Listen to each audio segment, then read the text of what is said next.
Assalamualaikum warahmatullahi wabarakatuh. Alhamdulillahilladzi faddala bani Adam bil 'ilmi wal 'amal 'ala jami'il 'alam.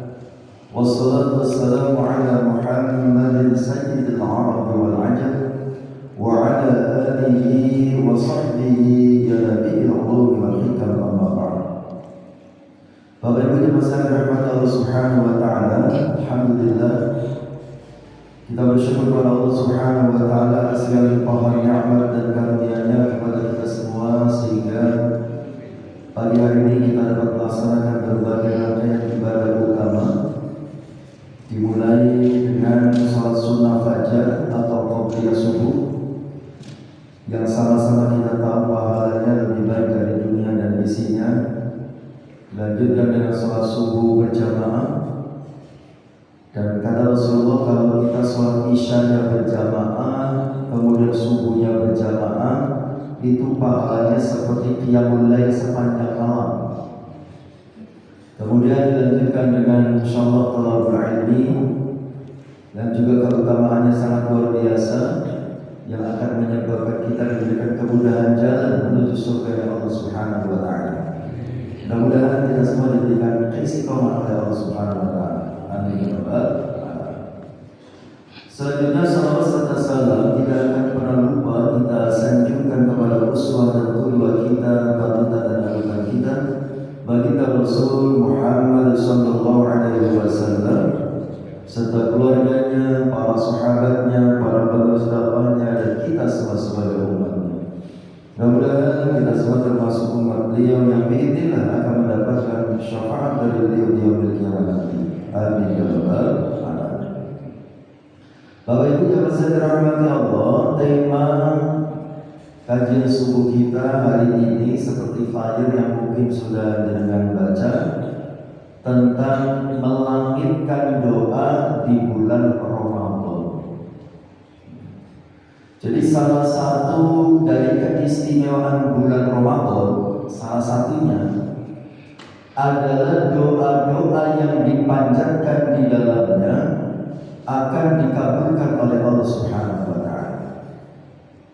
Hal ini sebagaimana yang Rasulullah sabdakan dalam hadis riwayat Imam Tabrani. Baginda Rasul Muhammad SAW bersabda, "Atakum Ramadan." Ramadan telah datang kepada kalian, syahrul barakah, yang merupakan bulan yang penuh berkah, yarsyakumullahu fihi, Allah meliputi kalian semua di dalamnya, menaungi kalian semua di dalamnya, fayanzil rahmah, maka kemudian Allah menurunkan rahmatnya, wa yafutul khotoya, kemudian Allah mengampuni dosa-dosa, wa yastajibu fihi ad-du'a, dan Allah akan mengabulkan doa-doa yang dipanjatkan di dalamnya. Oleh karena itu, marilah kita manfaatkan momentum bulan Ramadan ini di samping untuk memperbanyak ibadah kepada Allah Subhanahu wa taala, juga kita manfaatkan untuk memperbanyak berdoa. Kenapa kita harus berdoa di dalam hidup kita? Bapak yang dirahmati Allah, paling tidak ada beberapa alasan. Salah satunya, berdoa itu hukumnya wajib. Jadi kita masih ada keinginan atau tidak, kita masih ada masalah atau tidak, tetap harus berdoa. Karena Allah Subhanahu wa taala berfirman di dalam surat Ghafir ayat 60, wa qala rabbukum ud'uni astajib lakum innal ladzina yastakbiruna an ibadati sayadkhuluna jahannama dakhirin. Wa qala, dan telah berkata Rabbukum,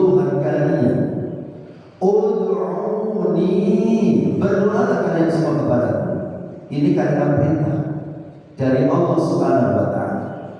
Berdoalah kalian semua kepadaku, astajib lakum, nanti aku kabulkan doa kalian. Kalau ada orang yang tidak mau menjalankan perintah Allah untuk berdoa, apa hukumannya? Ayat selanjutnya Allah menjelaskan, innalladzina, sesungguhnya orang-orang yastakbiruna, yang menyombongkan diri. Kalau ada orang yang sombong kata Allah, merasa tidak butuh kepada Allah, merasa hebat dengan kemampuan dirinya, kemudian tidak pernah berdoa kepada Allah Subhanahu wa taala, apa kata Allah? Sayadkhuluna jahannama dakhirin, maka mereka akan masuk neraka jahanam dalam keadaan hina jina. Na'udzubillah min dzalik. Jadi sekalipun kita sudah tidak ada keinginan, sudah pengen ngomong. Biasanya kan kalau berdoa kan identik dengan orang yang masih punya keinginan, kan begitu. Saya sudah tidak punya keinginan apa-apa. Sekalipun sudah tidak punya keinginan apa-apa, sekalipun sudah tidak ada lagi masalah yang perlu diselesaikan, tetap harus berdoa. Minimal doa satu jagat. Istilah orang tua begitu. Minimal doa satu jagat. Doa apa itu? Rabbana atina fid dunya hasanah wa fil akhirati hasanah wa qina adzabannar.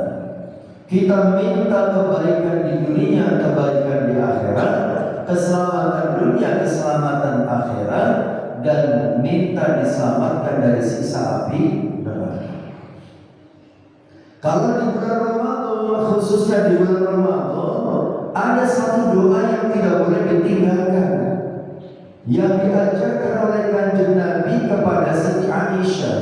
Tentu ini juga berlaku untuk kita, yang biasa kita baca setelah selesai sholat tarawih atau setelah witirnya. Allahumma innaka afuwun tuhibbul afwa fa'fu anni.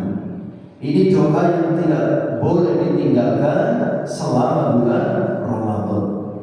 Doa memohon ampunan kepada Allah Subhanahu wa taala. Baik, kembali ke masalah utamanya. Kenapa kita harus berdoa? Pertama, berdoa hukumnya wajib. Yang kedua, kenapa kita harus berdoa? Berdoa itu menumbuhkan harapan. Orang yang senantiasa berdoa, maka dia akan senantiasa memiliki harapan. Harapan apa? Harapan keinginannya untuk diwujudkan, harapan masalahnya akan diselesaikan oleh Allah Subhanahu wa taala. Kalau orang jarang berdoa, maka dia gampang putus harapan. Putus harapan itu putus asa. Asa itu artinya harapan. Jadi orang yang gampang putus asa, seolah-olah sudah tidak ada lagi jalan keluar, seolah-olah semuanya sudah buntu. Itu gara-garanya, penyebabnya adalah dia jarang berdoa kepada Allah Subhanahu wa taala. Bahkan saya pernah membaca satu tulisan Mahatma Gandhi. Itu kan bukan orang Islam ya, tapi dia betul-betul meyakini tentang betapa pentingnya berdoa. Saya ingat kalimat yang dia katakan dalam buku itu, ya, kalau tidak ada doa, saya sudah stres. Dia bilang begitu. Ya. Artinya orang yang senantiasa berdoa itu akan senantiasa diberikan ketenangan oleh Allah Subhanahu wa taala. Karena dia senantiasa memiliki harapan, masalah yang dihadapinya akan dibantu oleh Allah diselesaikan. Karena dia senantiasa memiliki harapan, keinginannya akan dibantu diwujudkan oleh Allah Subhanahu wa taala. Seperti dulu, ya, entah kapan dulu saya pernah bercerita di tempat ini, atau jenengan juga pernah mendengar cerita ini dari orang lain, bahwa berdoa menumbuhkan harapan, bahkan bisa mendatangkan solusi dari masalah yang dihadapi. Ini kisah nyata yang terjadi di negeri Pakistan. Di Pakistan ada seorang dokter ahli bedah, namanya Dokter Ishan. Pada suatu hari, Dr. Ishan bepergian keluar kota untuk mengisi sebuah acara. Kemudian untuk menuju kota yang dimaksud, Dr. Ishan naik pesawat. Karena dalam bayangan kita, pikiran kita manusia, naik pesawat tentu supaya lebih cepat, lebih nyaman, lebih aman, dan seterusnya. Tetapi manusia cuma bisa berencana. Yang menentukan segala sesuatu adalah Allah Subhanahu wa Ta'ala. Sehingga baru beberapa saat pesawat itu terbang, pesawat itu mengalami kerusakan mesin. Akhirnya pilot menyampaikan kepada para penumpang, kita harus mendarat darurat di bandara yang terdekat. Singkat cerita, mendaratlah di bandara yang terdekat. Kemudian karena pesawat mengalami kerusakan yang parah dan butuh waktu lama melakukan perbaikan, Dr. Ishan akhirnya memutuskan perjalanan dilanjutkan lewat darat, charter mobil. Tetapi juga Allah Subhanahu wa Ta'ala berkehendak lain. Baru beberapa saat mobil itu keluar dari area bandara, terjadi cuaca buruk. Hujan deras campur angin sehingga jarak pandang kendaraan menjadi terbatas, tidak kelihatan jalan. Allah takdirkan mobil yang dinaiki oleh Dr. Ishan tersesat memasuki sebuah daerah, sebuah desa, kemudian muter-muter di situ, nggak keluar. Allah takdirkan seperti itu. Akhirnya Dr. Ishan memutuskan perjalanan tidak dilanjutkan. Telepon panitianya, mohon maaf, tidak jadi datang karena ada kendala teknis. Kemudian Dr. Ishan memutuskan istirahat di tempat itu, di desa itu, mampir ke salah satu rumah yang ada di desa itu. Allah takdirkan rumah yang dihampiri oleh Dr. Ishan, rumah yang dihuni oleh seorang nenek yang hidup berdua dengan cucunya. Singkat cerita, kemudian mampirlah Dr. Ishan di rumah itu. Nah, kisah terkait dengan berdoa menumbuhkan harapan, bahkan mendatangkan solusi dari masalah yang dihadapi, dari rumah ini cerita itu bermula. Setelah dihormati layaknya tamu oleh tuan rumahnya, oleh nenek itu, pada waktu sholat masuk, Dr. Ishan pamit numpang sholat. Selesai Dr. Ishan sholat, kemudian tuan rumahnya, nenek itu sholat. Setelah nenek itu sholat, kemudian nenek itu seperti biasa berdoa. Saat nenek itu berdoa, dia sambil menangis luar biasa. Dr. Ishan dari ruang tamu mendengar isak tangisnya, tapi tidak dengar apa doa yang dipanjatkannya. Singkat cerita, nenek itu kembali menemui tamunya. Tamunya bertanya, tamunya itu Dr. Ishan itu, "Nek, mohon maaf, saya tadi mendengar jenengan sholat, selesai sholat berdoanya sambil menangis. Kalau saya boleh tahu panjenengan sedang punya masalah apa? Panjenengan nyuwun nopo kalian Gusti Allah? Barangkali saya bisa bantu." Kemudian nenek itu bercerita, "Begini Pak, di rumah ini saya hidup berdua dengan cucu saya. Dan saat ini cucu saya sedang sakit keras." Belum selesai bercerita, tamunya memotong pembicaraan. "Mohon maaf nih, kalau cucunya sedang sakit, kenapa tidak dibawa ke rumah sakit biar bisa diobati?" Nenek itu mengatakan, "Saya sudah membawa cucu saya ke rumah sakit yang ada di daerah ini, tapi ini kota kecil, fasilitas rumah sakit terbatas. Pihak rumah sakit mengatakan bahwa kemungkinan besar yang bisa mengobati sakit cucu saya adalah seorang dokter ahli bedah. Tapi sayangnya ini kota kecil, fasilitas terbatas, dokter ahli bedah itu hanya sekali waktu ada jadwal di rumah sakit di kota ini." Akhirnya Pihak rumah sakit mengatakan ada seorang dokter ahli bedah yang sangat terkenal, yang sangat luar biasa, tapi beliau sangat sibuk luar biasa. Beliau dari luar kota yang sangat jauh. Kemudian kata nenek itu, ikhtiar saya sudah maksimal, saya sudah membawa cucu saya ke rumah sakit. Tetapi Allah belum mentakdirkan cucu saya mendapatkan penanganan. Tetapi saya meyakini, katanya itu, Allah itu ada, Allah itu maha kuasa. Maka setiap hari saya berdoa kepada Allah Subhanahu wa Ta'ala agar Allah memberikan saya kemudahan bisa bertemu dengan dokter itu. Tiap hari, setiap habis sholat saya berdoa, di waktu-waktu mustajabah saya berdoa supaya Allah mempertemukan saya dengan dokter itu, supaya dokter itu bisa mengobati cantik cucu saya. Kemudian tamunya bertanya, mohon maaf nih, kalau saya boleh tahu pihak rumah sakit menyebut dokter ahli bedah itu namanya siapa? Nenek itu mengatakan dokternya itu bernama Dokter Islam. Masya Allah. Tamunya berteriak Allah Akbar. Ternyata yang menyebabkan pesawat yang saya naiki mengalami kerusakan mesin itu penyebabnya adalah doa-doa yang panjangan kepada Allah selama ini. Ternyata yang menyebabkan terjadinya cuaca buruk sehingga mobil saya tersesat memasuki perkampungan ini, penyebabnya adalah doa-doa yang panjatkan kepada Allah selama ini. Ternyata yang menyebabkan saya mampir ke rumah ini, ketemu dengan panjenengan saat ini, penyebabnya adalah doa-doa yang panjatkan kepada Allah selama ini. Neneknya bingung.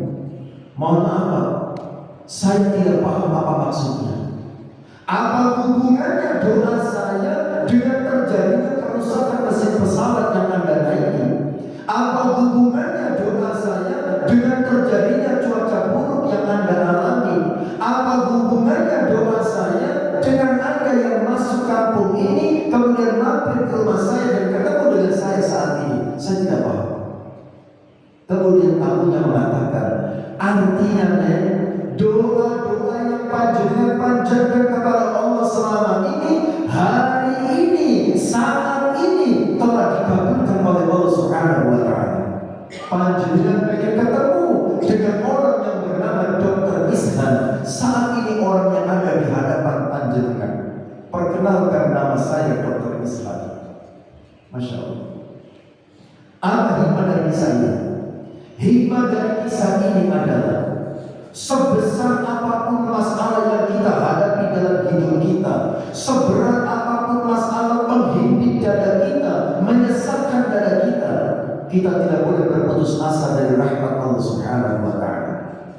Selama kita yakin kepada Allah, selama kita masih memohon kepada Allah, selama kita yakin Allah mengabulkan doa-doa kita, maka tidak ada yang susah bagi Allah Subhanahu wa Ta'ala.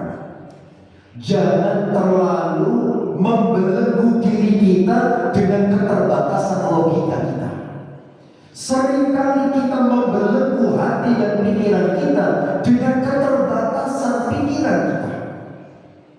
Kalau dipikir secara logika, nenek itu kecil kemungkinannya bisa bertemu dengan dokter Islam, sangat kecil. Nenek itu orang desa, dokter Islam dari luar kota yang sangat jauh, orang yang sangat sibuk luar biasa, kecil kemungkinannya bisa bertemu kalau hanya mengandalkan logika. Tapi bagi Allah Subhanahu wa Ta'ala tidak ada yang tidak mungkin. Kalau Allah sudah berkehendak, lebih mudah dari sekedar membalikkan telapak tangan. Jadi Bapak yang dirahmati Allah, terjadinya kerusakan mesin pesawat, terjadinya cuaca buruk, terjadinya dokter Islam yang tersesat masuk kampung, terjadinya dokter Islam yang mampir ke rumah nenek itu bukan sesuatu yang tiba-tiba, bukan. Itu memang cara Allah Subhanahu wa Ta'ala mengkondisikan makhluknya, mengkondisikan alam semesta dalam rangka apa? Mengabulkan doa-doa hambanya. yang tidak mungkin. Bagi Allah tidak ada yang susah. Kalau Allah sudah berkehendak, lebih mudah dari sekedar membalikkan telapak tangan. Inilah pentingnya berdoa. Berdoa itu menumbuhkan harapan. Berdoa itu bahkan bisa mendatangkan solusi dari masalah-masalah yang kita hadapi dalam hidup kita. Makanya Allah mengingatkan dalam surat Yusuf ayat 87, "Wala tayasu min rahillah, innahu la yayasu min rahillah illa al-qaumul kafirun." Janganlah kalian berputus asa dari rahmat Allah, karena yang berputus asa dari rahmat Allah hanyalah orang-orang kafir. Orang kafir itu artinya orang yang tidak percaya, orang yang tidak yakin dengan keberadaan Allah Subhanahu wa Ta'ala. Itu alasan yang kedua, kenapa kita harus berdoa? Berdoa itu menumbuhkan harapan. Yang ketiga, Bapak yang terhormat Allah, kenapa sih kita harus berdoa dalam hidup kita? Ya. Ini masalah akidah. Berdoa itu bisa mengubah takdir. Nah ini yang perlu dipaham. Bapak yang terhormat Allah, takdir itu ada dua macam. Ada takdir mubrom, ada takdir mu'allaq. Takdir mubrom adalah takdir untuk sesuatu yang sudah tidak bisa dirubah. Ya. Ini biasanya terkait dengan sesuatu yang sudah terjadi. Ya. Itu takdir mubrom. Yang kedua takdir mu'allaq. Takdir mu'allaq itu artinya bergantung. Ya. Ini takdir yang masih ada kemungkinan dirubah oleh Allah Subhanahu wa Ta'ala. Bergantung kepada apa? Bergantung kepada ikhtiar dan doa kita. Takdir mu'allaq adalah takdir untuk sesuatu yang masih belum terjadi. Ya. Seperti masa depan anak-anak kita, itu belum terjadi. Tulisan takdirnya memang sudah ada. Anak kita nanti bekerja menjadi apa? Anak kita nanti mau menikah sama siapa? Anak kita nanti mau tinggalnya di mana? Itu sudah ada tulisan takdirnya. Tapi itu belum terjadi. Kalau belum terjadi, masih ada peluang dirubah oleh Allah Subhanahu wa Ta'ala. Kata siapa hal itu masih bisa dirubah? Allah sendiri yang mengatakan di dalam surat Ar-Ra'd ayat 39. Di dalam ayat itu Allah berfirman, "Yamhullahu ma yasha'u wa yuthbit wa indahu ummul kitab." Yamhu itu kalau dalam bahasa Arab namanya fi'il mudhari'. Fi'il mudhari' itu kata kerja yang menunjukkan zaman hal dan mustaqbal, menunjukkan waktu sekarang dan akan datang. Jadi makna dari ayat itu, Yamhullah, Allah akan menghapus. Apa yang dihapus oleh Allah? Apapun yasha'u yang Allah kehendaki. Jadi takdir yang sudah Allah tulis, takdir itu kan sudah ditulis di zaman azali 50.000 tahun sebelum kita ada. Jadi 50.000 tahun sebelum kita ada, itu takdir sudah ditulis. Tetapi selama takdir itu belum terjadi, masih ada peluang dan kemungkinan dirubah oleh Allah. Itu Allah sendiri yang mengatakan, "Ya Allah, Allah akan menghapus apapun yasha'u yang Allah kehendaki." Setelah dihapus diapakan? Wa yuthbit. Kemudian Allah akan menetapkan apapun yang Allah kehendaki. Wa indahu, dan di sisi Allah lah ummul kitab, induk segala catatan. Lalu apa peran kita?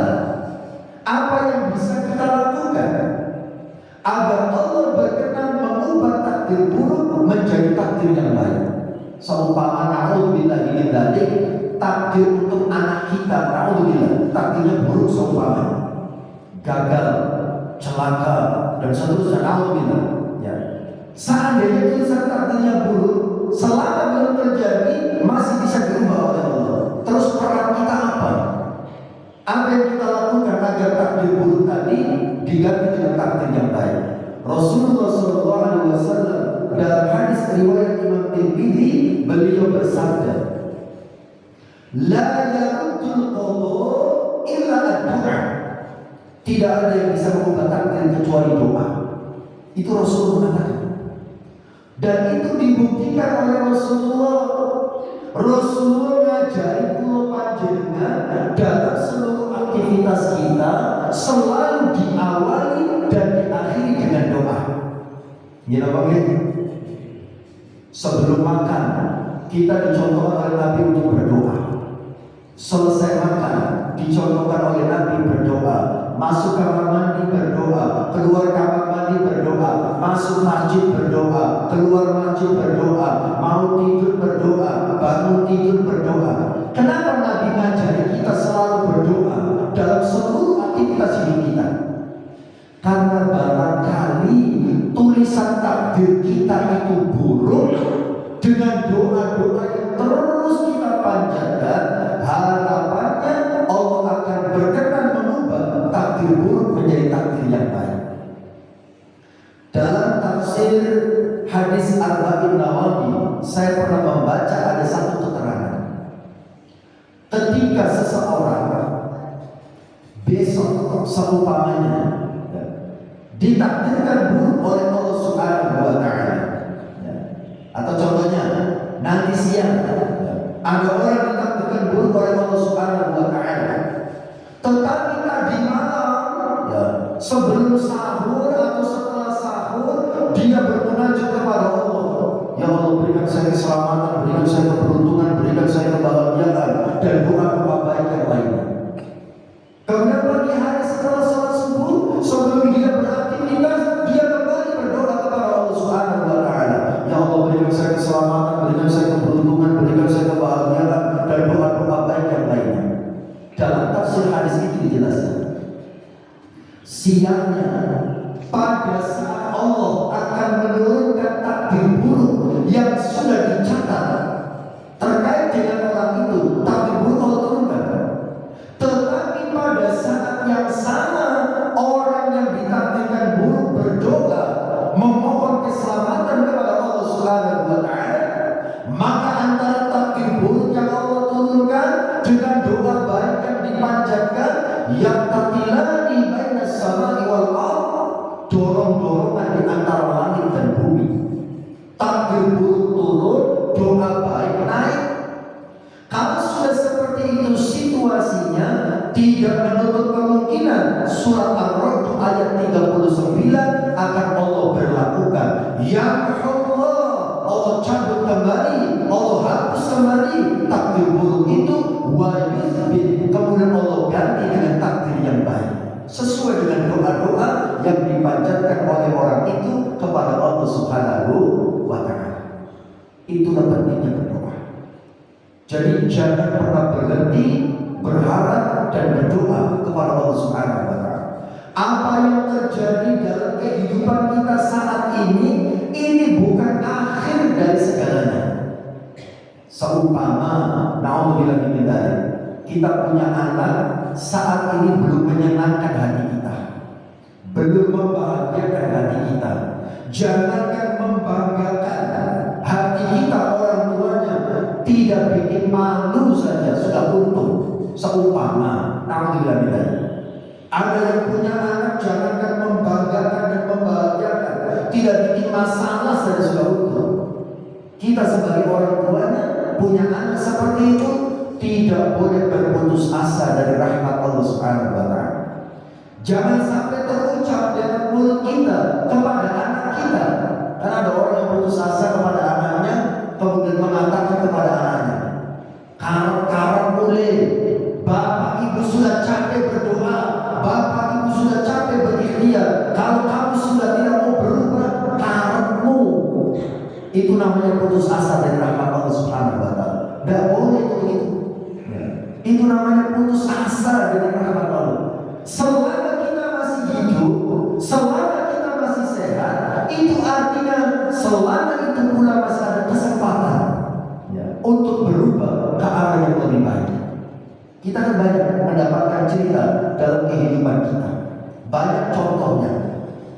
Orang yang dulunya mantan penjahat, waktu muda, waktu dewasa, waktu tua, dosa yang dilakukannya.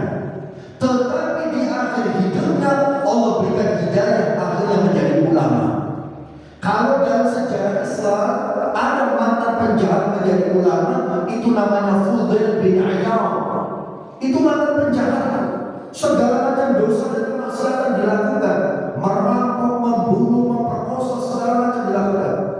Tapi di akhir hidupnya, di masa tuanya dapat hidayah, akhirnya menjadi seorang ulama, namanya Fudail bin Iyad. Kalau konteksnya di negeri kita juga banyak membaca kisah. Ada alumni pesantren Nusa Kambangan, namanya siapa? Joni Indo, Anton Medan, itu mantan pesantren Nusa Kambangan. Tapi di hari tuanya dapat hidayah dari Allah, akhirnya menjadi para pendakwah, menjadi dai. Ada lagi ibu-ibu mungkin tidak terlalu kenal dengan Anton Medan, dengan Joni Indo. Tapi kalau saya sebut ustaz yang ganteng, pasti tahu. Ibu-ibu tahu almarhum Ustaz Jeffrey Al-Bukhari, pasti tahu, ganteng soalnya. Ustaz Jeffrey Al-Bukhari itu dulu waktu kecil mondok karena orang tuanya kiai. Tapi ketika remaja salah bergaul, sempat narkoba. Waktu remajanya Ustaz Jeffrey Al-Bukhari almarhum. Tetapi ibunya tidak pernah berputus asa dari rahmat Allah.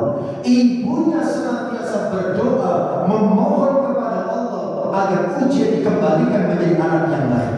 Akhirnya pada Allah menjelang ajalnya, beliau menjadi seorang dai yang sangat hebat, dai yang sangat luar biasa, disenangi oleh makmunya, oleh umatnya dan seterusnya.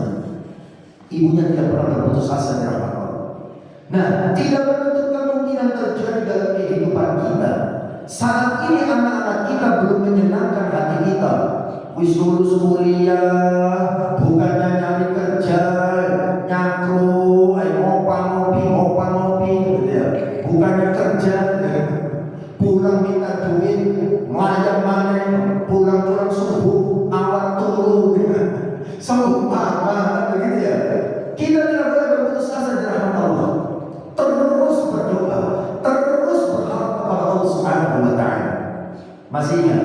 Saya pernah bercerita ada kisah nyata yang terjadi di Arab. Pada waktu itu ada seorang ibu sedang memasak di dapur, diberitakan oleh suaminya karena suaminya mau syukuran, ngundang teman dan tetangga makan-makan di rumah. Nah, tetapi ketika ibu itu sedang memasak di dapur, anaknya yang kecil sedang main di luar. Seperti anak-anak kita yang kecil main di luar, karena di Arab itu daerah berpasir, anak itu yang main pasir. Selesai ibu itu memasak, makanan sudah siap saji, tinggal menunggu tamu. Anaknya yang kecil tadi masuk ke dalam rumah sambil menggenggam pasir di tangannya. Kemudian pasir itu ditaburkan ke seluruh makanan yang sudah siap saji tadi. Kira-kira ibu-ibu kalau punya anak seperti itu diapakan? Jenengan sudah capek-capek masak, dikasih pasir semuanya, nggak ada yang bisa dimakan. Ya, kemungkinan kalau ibu di sini, kan gitu ya, nggak ada suaranya, tiba-tiba nangis saja. Apa yang dilakukan oleh ibu di Arab itu? Ibu itu marah, memang marah.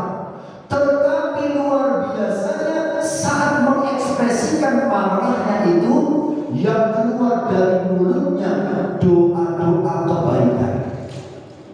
Sambil marah dia mengatakan kepada anaknya, "Ilha ja'alakallahu imaman lil haramain." Karena marahnya di Arab jadi pakai bahasa Arab gitu. "Ilha, pergi kamu. Ja'alakallahu imaman lil haramain." Semoga Allah menjadikanmu sebagai imam Masjidil Haram. Coba, dalam keadaan marah yang keluar dari mulutnya doa-doa kebaikan untuk anaknya. Anaknya nakalnya luar biasa, tetapi ibunya setiap kali marah yang keluar dari mulutnya adalah doa kebaikan untuk anaknya. Akhirnya hari ini Bapak Ibu yang dirahmati Allah, kita menyaksikan di salah seorang imam Masjidil Haram adalah anak yang dulu waktu kecil yang nakal itu. Beliau bernama Syekh Abdurrahman As-Sudais. Itu dulu waktu kecil yang nakal. Tapi ibunya tidak pernah berputus asa dari rahmat Allah Subhanahu wa Ta'ala. Setiap kali marah, yang keluar dari mulutnya doa-doa kebaikan untuk anaknya.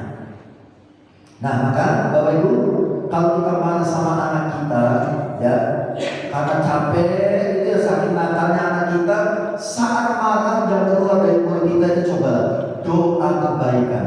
Ya, jadi dengan Bu, kalau mau marah sama anak, tarik nafas dalam-dalam. Dasar bocah pintar, tak doakan jadi dokter. Nah, kira-kira sampai kalau betul lagi marah, yang keluar dari mulutnya doa kebaikan. Jangan seperti orang di daerah saya. Kalau marah apa yang dilakukan? Pintu kebun binatang yang dibuka. Nah, kalau pintu kebun binatang yang dibuka, saya jawab ngomong, ya penghuninya, gitu ya. Oh, dasar anak-anak sapi, lari ke ibu kan gitu. Kalau anak-anak sapi itu ibunya siapa? Hati-hati ya. Dia keluar dari mulut kita itu bisa menjadi doa, gitu ya. Kalau kita tidak bisa mengatakan yang baik, lebih baik diam. Ya. Karena yang keluar dari mulut kita bisa menjadi doa. Kembali ke masalah utamanya. Kenapa kita berdoa? Berdoa itu bisa mengubah takdir. Masa depan anak-anak kita itu masih lama, masih panjang. Apa yang terjadi saat ini itu bukan akhir dari segalanya. Selama kita masih hidup, selama kita masih berikhtiar, selama kita masih berdoa dan berharap kepada Allah, peluang untuk berubah ke arah yang lebih baik itu masih sangat mungkin untuk diwujudkan oleh Allah Subhanahu wa Ta'ala. Baik, itu yang ketiga. Kenapa harus berdoa? Saya kira 3 saja. Nah, sekarang kita kembali ke masalah bulan puasa. Ramadan itu salah satu keistimewaannya adalah bulan dikabulkannya doa-doa. Lalu pada saat kapan kita sebaiknya berdoa? Waktu-waktu mustajabah untuk berdoa. Ya. Tadi sudah, dalil sudah, alasan berdoa sudah. Sekarang kapan waktunya sebaiknya kita berdoa? Ada beberapa waktu yang mustajabah bagi kita untuk berdoa. Yang pertama, sebagaimana sama-sama kita pahami, di sepertiga malam yang ketiga. Ingat, waktu malam itu harus dibagi 3.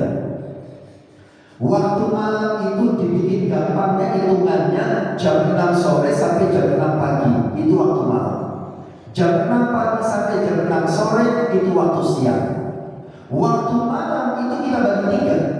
Ada namanya sepertiga malam pertama, ada namanya sepertiga malam kedua, ada namanya sepertiga malam ketiga. Jadi masing-masing 4 jam. Sepertiga malam pertama jam 6 sore sampai jam 10. Sepertiga malam yang kedua jam 10 sampai jam 2. Sepertiga malam yang ketiga jam 2 sampai waktu syuruk. Jam ketiga, sepertiga malam ketiga, inilah waktu mustajabah. Rasulullah SAW bersabda dalam hadis riwayat Imam Bukhari dan Muslim, yanzilu Rabbuna tabaraka wa ta'ala kulla lailatin ila samai dunya hina yabqa thuluthul laili al-akhir. Yanzilu, turun Rabbuna tabaraka wa ta'ala, Gusti Allah, kulla lailatin, setiap malam, ila samai dunya, turun ke langit dunia, hina yabqa thuluthul laili al-akhir, ketika tersisa sepertiga malam yang ketiga. Fayaqulu azza wa jalla, kemudian Allah berfirman, man yad'uni fa astajiba, siapa yang berdoa kepadaku di waktu itu, aku kabulkan doanya. Wa man yas'aluni fa utiyahu, siapa yang meminta kepadaku di waktu itu, aku penuhi permintaannya. Wa man yastaghfiruni fa aghfirlah, siapa yang mohon ampun kepadaku di waktu itu, aku ampuni dosa-dosanya. Itu di sepertiga malam yang ketiga. Kalau di bulan puasa berarti di waktu sahur. Makanya Bapak Ibu yang dirahmati Allah, kalau aktivitas sahur sudah selesai atau masih menunggu waktu sahur, kita sudah bangun, manfaatkan, ya, manfaatkan minimal sholat lagi 2 rakaat, lebih banyak ya lebih bagus. Ada yang bertanya, kalau sudah sholat witir setelah tarawih, apa masih boleh sholat malam? Boleh. Yang tidak boleh itu witir 2 kali. Ya. Jadi kalau habis tarawih sudah witir, pada saat sahur nggak boleh witir lagi. Tapi sholat yang lain masih boleh. Kemudian manfaatkan berdoa, karena itu waktu mustajabah. Jangan dimanfaatkan untuk nonton TV, jangan dimanfaatkan untuk blundang-blundung scroll HP, ya. Tapi manfaatkan berdoa, karena itu waktu mustajabah untuk berdoa. Emang. Yang kedua, waktu mustajabah berdoa adalah saat kita sedang berpuasa. Sedang berpuasa itu kapan? Ya ini setelah subuh sampai menjelang maghrib, itu namanya sedang berpuasa. Ketika kita tidak sedang makan, tidak minum, ya itu waktu mustajabah berdoa. Jadi siang hari itu saat puasa itu mustajabah. Dalilnya mana? Rasulullah dalam hadis Imam Ibnu Majah, beliau bersabda, "Salatatun la turaddu da'watuhum." Ada 3 orang yang doanya tidak akan ditolak oleh Allah. Yang pertama, al-imamul adil, seorang pemimpin yang adil. Ini tidak usah dibahas karena tidak jurang. Yang kedua, as-shaim hatta yuftiru. Yang kedua, orang berpuasa sampai dia berbuka. Orang puasa sampai dia berbuka. Nah itu mustajabah. Makanya kan orang tua kita zaman dulu hobi tirakat, hobi puasa, karena doanya orang puasa tidak ditolak oleh Allah Subhanahu wa taala. Yang ketiga, wadawatul madhur, doanya orang yang terzalimi, seperti ibunya Sesudis tadi. Anaknya nakal itu kan menyakiti hati. Berarti saat itu dia sedang dizalimi oleh sikap anaknya. Kita pun sama. Kalau anak kita nakal, anak kita sedang menzalimi kita, menyakiti kita. Manfaatkan momentum itu untuk berdoa kepada Allah Subhanahu wa taala. Berikutnya, waktu mustajabah berdoa di bulan Ramadan adalah saat berbuka puasa. Rasulullah bersabda, "Inna lis-shaimi," sesungguhnya bagi orang yang berpuasa, "inda fitrihi," saat dia berbuka, da'watan madhurat, ada doa yang tidak akan ditolak. Saat berbuka itu bukan sebelum berbuka. Kalau sebelum azan itu berarti saat puasa namanya, kan belum maghrib, itu namanya saat puasa. Kalau saat berbuka itu setelah kita membatalkan puasa kita, itulah saat berbuka. Berdoalah di situ. Ya, terserah apa hajatnya, terserah apa masalahnya, berdoa. Kemudian yang keempat, waktu mustajabah berdoa di malam-malam Lailatul Qadar. Berarti 10 malam terakhir. Karena disitulah Lailatul Qadar akan terjadi. Nanti pertemuan berikutnya kita bahas tentang Lailatul Qadar. Di 10 malam terakhir itu manfaatkan, memperbanyak berdoa. Minimal doa tadi itu, Allahumma innaka 'afuwwun tuhibbul 'afwa fa'fu 'anni. Terakhir, waktu mustajabah berdoa adalah hadis riwayat Imam Ahmad. Antara azan dan iqamah, antara azan dan qomat itu waktu mustajabah berdoa. Rasulullah bersabda, "Inna du'a," sesungguhnya doa, "la yuraddu," tidak akan ditolak, "bainal adzani wal iqamati," antara azan dan iqamah. Fad'u, kata Rasul, maka berdoalah kalian. Nah ini masalahnya kadang-kadang di kita itu, pada saat azan berkumandang memang sudah banyak yang berangkat ke masjid, tapi setelah itu nyangkut di teras. Apalagi yang belum sempat nyangkut di teras dulu, ya. Ditanya kenapa kok nggak masuk, burung komat. Alasannya begitu. Padahal antara azan dan qomat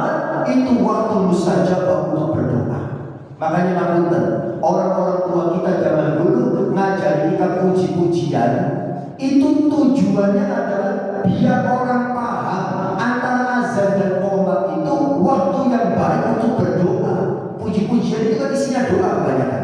Ya, itu maksudnya ngajari kita kalau sudah azan masuk ke dalam kemudian berdoalah. Mau rame-rame lewat puji-pujian atau sendiri-sendiri terserah, tapi yang penting berdoalah. Karena itu waktu mustajabah untuk berdoa. Saya kira demikian Bapak Ibu yang dirahmati Allah bisa disampaikan. Mudah-mudahan ada manfaatnya. Mudah-mudahan seluruh doa-doa kita di bulan Ramadan ini dikabulkan oleh Allah Subhanahu wa taala. Amin ya rabbal alamin. Kita akhiri dengan hamdalah dan kafaratul majlis. Alhamdulillahirabbil alamin. Subhanallahumma wa bihamdik asyhadu